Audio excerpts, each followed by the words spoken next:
अस्सलाम वालेकुम to everyone. उम्मीद करता हूँ कि आप सब खैरियत से होंगे। आप देख रहे हैं मेरी कामयाबी चैनल, जहाँ पर हम आपको मिलाते हैं पाकिस्तान के नामवर शख्सियात से जो अपनी मेहनत, लगन और जोश जज्बे के साथ कामयाबी की मंजिल तय कर रहे हैं। तो आज जो शख्सियत हमारे साथ मौजूद है, मिस्टर बिलाल आफरीदी, जिनको द कोवू ब्रेंडॉन के नाम से जाना जाता है, जो कि पाकिस्तान के एक मशहूर रेसलर हैं, जिनका नाम पाकिस्तान में बहुत फेमस है।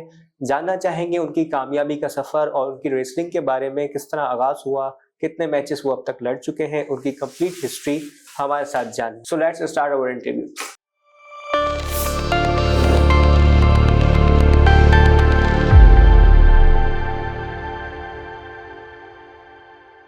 अस्सलाम सर, वालेकुम कैसे हैं? अस्सलाम। तबीयत है आपकी, मिजाज कैसे हैं अल्हम्दुलिल्लाह, आपके? सर सबसे पहले आपका बहुत शुक्रिया, इस highly honour for me and my entire team कि आपने अपना प्रीशियस वक्त हमें दिया।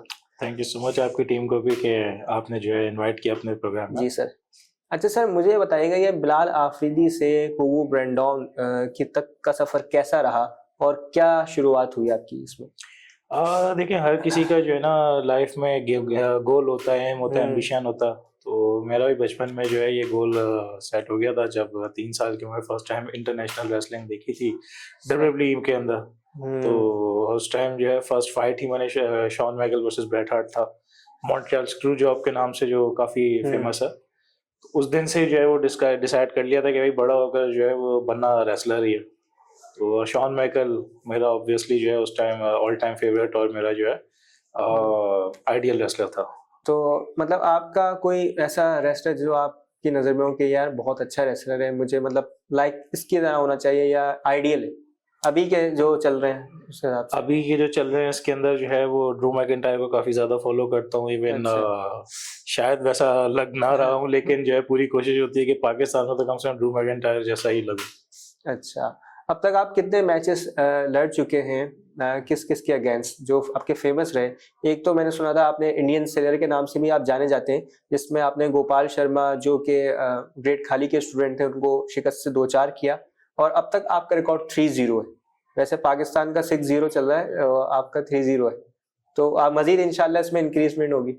हाँ बिल्कुल, क्योंकि इंडिया से मुझे हर साल जो है कोई ना कोई चैलेंज आता है, अच्छा। और जब जब मौका मिलता है पॉसिबल किया जा सकता, सही। तो मैं फिर जाता हूँ।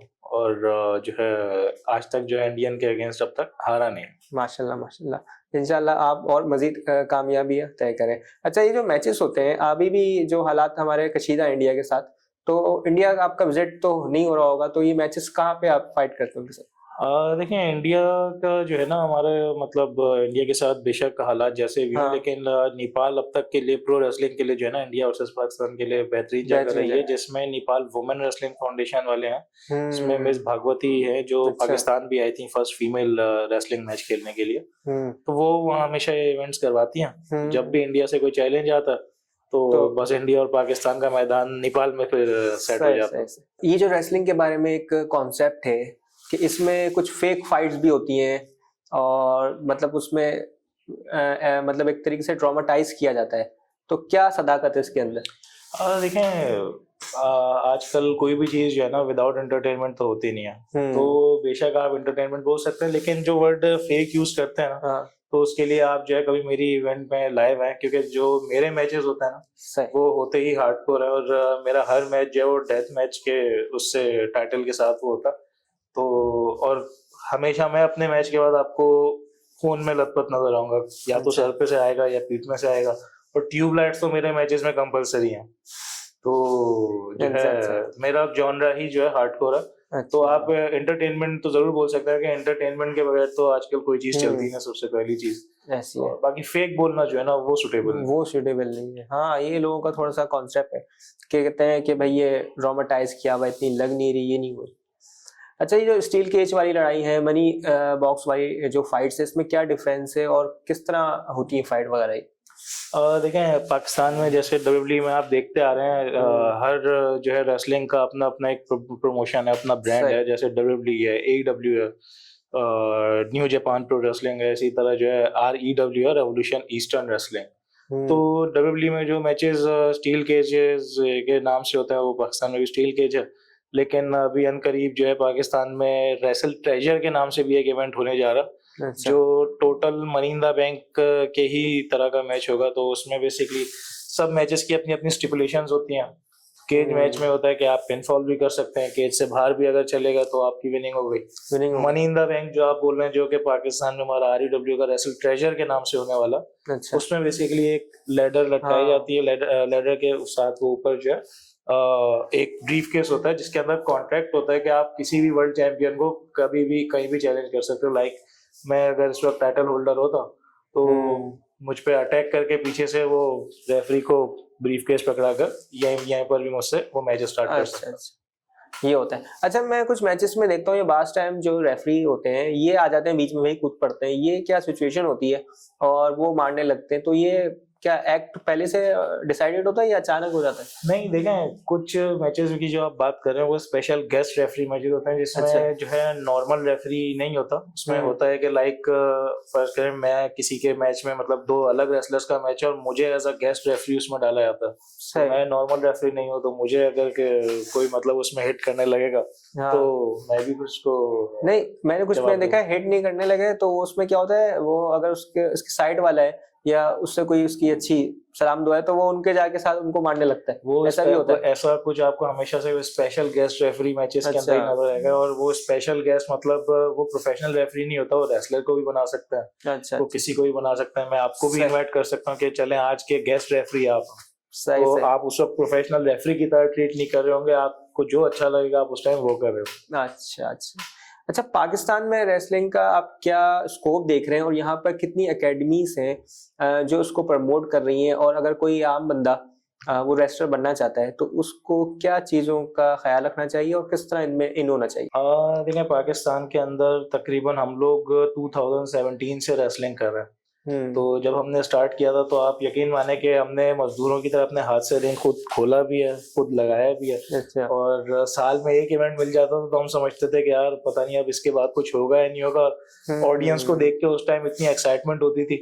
और थोड़ा सा जो है वो जब फर्स्ट इवेंट हुआ था तो थोड़ा सा एक झिझक भी थी कि यार इतनी आवाम खड़ी हुई होती है, कैसे वो फेस करेंगे इनको जाकर। लेकिन उसके बाद नेक्स्ट ईयर हुआ तो साल के 2 इवेंट्स करवाए। फिर उसके बाद आगे बढ़ते गए तो इवेंट्स जैसे जैसे बढ़ते गए, फिर इंटरनेशनल टूर्स होते गए। फिर 2019 में हमने WWE के रेसलर्स पाकिस्तान बुलाया, जिसमें बड़े बड़े जो है फॉर्मर WWE के वर्ल्ड चैंपियंस भी यहाँ पर आए, लाइक एल्बर्टो डेल जो है, राइनो आया। तो आहिस्ता आहिस्ता स्कोप जो है इसका बहुत तेजी से ग्रो होता गया। तो स्टिल मैं ये जरूर बोलूंगा मार्केटिंग की कमी जरूर है, लेकिन यहाँ पर व्यूअर्स भी इसके बहुत ज्यादा हैं और इसको एडमायर बहुत किया जाता है। यहाँ तक कि मैं आपको मतलब इतनी बड़ी बात बोलूंगा कि आप एक मैदान के अंदर सामने इंटरनेशनल क्रिकेट मैच करा लें, उसी मैदान में आप जो है बराबर में सिर्फ रेसलिंग का रिंग लगा दें, अभी वो पब्लिक को नहीं पता कि लोकल्स लड़ रहे हैं या इंटरनेशनल लड़ रहे हैं, लेकिन सारा हुजूम जो है ना वो रिंग की तरफ आके खड़ा हो जाएगा। क्योंकि एक तो एक बोरिंग गेम नहीं है और इस वक्त पाकिस्तानियों के लिए जो है ये एक बढ़ता हुआ एक न्यू आगे बढ़ता हुआ स्पोर्ट है। और मैं किसी और स्पोर्ट वालों को डिमोटिवेट नहीं करूंगा, लेकिन अदर जो कॉम्बैट स्पोर्ट्स है ना उनके कंपैरेटिवली हमारी ग्रोथ अल्हम्दुलिल्लाह बहुत तेजी से हो जाए, बहुत अच्छी है। ऐसा लगता है कि हमारा जो गवर्नमेंट सतह के लेवल पर है वो थोड़ी सी निगलेक्ट है रेसलिंग को लेकर और दूसरे स्पोर्ट को लेकर। हमारा ज्यादातर फोकस नहीं, देखें, क्रिकेट की तरफ ज्यादा है। नहीं, ऐसा नहीं है, ऐसा कुछ भी नहीं है। देखें, क्रिकेट जो है वो उसको गवर्नमेंट का सपोर्ट थोड़ी है कोई। नहीं, आप देखें ना, जितने भी हमारे इनामात हैं और जितने भी अवार्ड हैं और जितनी भी प्रमोशन है वो ज्यादातर क्रिकेटर्स को मैं ये देखता हूँ। मैं वैसे मैं इसके अगेंस्ट नहीं हूँ, होना चाहिए, they are performing well. Basically cricket के ऊपर देखें आईसीसी जो है वो हर कंट्री में वर्क करती है। तो आईसीसी जो है वो उसको प्रमोट करती है, तो फिर गवर्नमेंट भी जाहिर सी बात है वो हाथ वो नजर इसलिए आते। आईसीसी ने जिस दिन पाकिस्तान से वो खत्म कर दिया, तो पेप्सी जो है वो इंटरनेशनल, आपको पता है वो ब्रांड है, तो इंटरनेशनल हाथ जब क्रिकेट के ऊपर से हट जाएगा तो गवर्नमेंट तो उनको तब भी कुछ नहीं देती। जो भी पे कर रहे हो तो उनको आईसीसी दे रही है, गवर्नमेंट नहीं दे रही है। और हमारी गवर्नमेंट जो है वो कभी किसी को कहाँ कुछ देती है। ऐसी बाकी मैं बहुत ज्यादा नहीं बोलूंगा, मैं खुद गवर्नमेंट एम्प्लॉय हूँ और मुझे जिस इदारे से मैं हूँ ना वहां से मुझे हमेशा बहुत सपोर्ट रही है। अच्छा। मैं जुडिशरी से बिलोंग करता हूँ और जस्टिस खालिद हुसैन शानी साहब ने हमेशा जो है सपोर्ट किया। और जो मेरा पहला इंटरनेशनल जो टूर हुआ था अगेंस्ट इंडिया, तो वो शानी साहब की ही वजह से हो सका था। तो और मैं आज स्टिल जो है शानी साहब को बहुत थैंकफुल हूँ, अच्छा। क्योंकि बहुत जीरो के टाइम पे उन्होंने जो है, और फिर मेरा अपने जो कोलीग्स थे, जो हमारी एसोसिएशन है all Pakistan judicial employees association, जिसमें हमारे जो है वो आरिफ दुरानी साहब थे, और जो है हमारे शर्जील भाई थे, और ताहिर भाई थे, बहुत सारी हमारी पूरी वो अच्छा। थी। तो मैं उन सबका स्टिल थैंकफुल हूँ कि मैं जिस गवर्नमेंट सेक्टर से बिलोंग करता हूँ सही वहां से मुझे तब भी बहुत सपोर्ट था, और आज भी अल्हम्दुलिल्लाह बहुत सपोर्ट है। अच्छा सर, आपका जॉनर के हिसाब से बताइए क्या जॉनर है और किस तरह की आपको फाइट और रेसलिंग पसंद है? देखिए, मेरा जो फाइटिंग स्टाइल है, जो हाँ। जॉनर है, मुझे जो है, मैं हार्डकोर रेसलर हूँ, और मोस्टली जो है मैं डेथ मैचेस खेलना ज़्यादा पसंद करता हूँ। लाइक आप समझ लें, मेरा गोल ये है कि जिस तरह मैं अनस्टॉपेबल किलिंग मशीन कहलाया जाता हूँ या इंडियन स्लेयर कहलाया जाता हूँ, तो मैं चाहता हूँ कि किंग ऑफ डेथ मैचेस भी मैं ही कहलाऊं, जो कि अच्छा। इस टाइम पर जॉन मॉक्सली कहलाया जाता।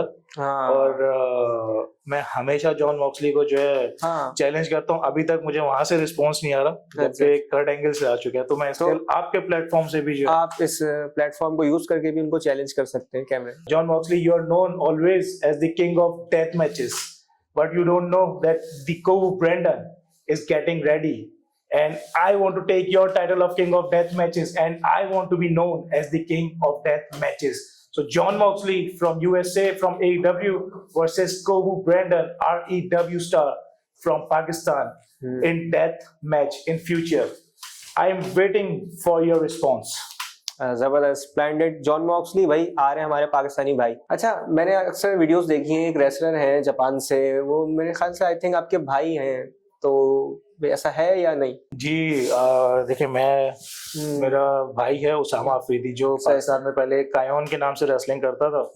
तो अब जो है क्योंकि इंटरनेशनल मैचेस होते हैं, तो अब मेरा जो है नेक्स्ट चैलेंज है वो जापान की तरफ है। अच्छा। तो अब जो मेरा भाई है वो जापानीज हो चुका है, जापानीज नेशनल है, तो जापान को ही रिप्रेजेंट कर रहा है। तो मेरा नेक्स्ट टारगेट जॉन मॉक्सली के बाद जो है वो उसामा अफरीदी है, जो कि मेरा भाई है।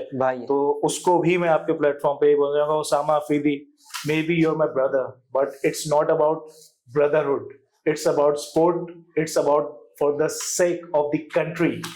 I am representing Pakistan, you're representing Japan, brother versus brother, Pakistan versus Japan. Accept my challenge. I am still waiting for your reply, Usama. अच्छा, उसामा अफरीदी आपके कजन ब्रदर है या वैसी सगे ब्रदर? उसामा मेरे सगा भाई है। सगा भाई है, तो ऐसा तो नहीं होगा वहां से रेसलिंग के बाद आके आप घर में जापान वर्सेस पाकिस्तान मैच हो जाए?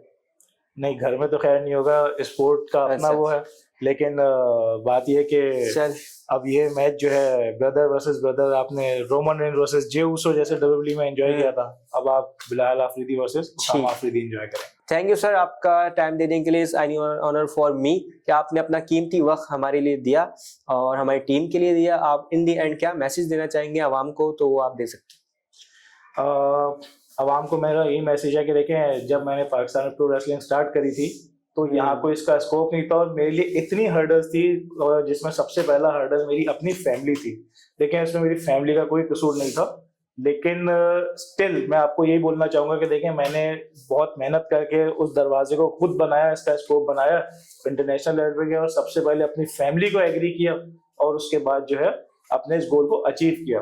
तो आपको भी अपना कोई भी ड्रीम हो, मैं सिर्फ रेसलिंग की बात नहीं कर रहा, जो बनना है आप मेहनत करो। अनस्टॉपेबल किलिंग मशीन मुझे इसीलिए कहते हैं कि I was unstoppable to achieve my goal, to achieve my dream. So you all have to be unstoppable, always work on your goal, work hard, you will achieve the success. Definitely, बिल्कुल ऐसे ही है जैसे कोवो Brendon ने कहा, और आप focus करें अपने गोल पर, just believe in yourself and make dreams your true. मिलते हैं आपसे फिर किसी नई एपिसोड में, तब तक के लिए अल्लाह हाफिज।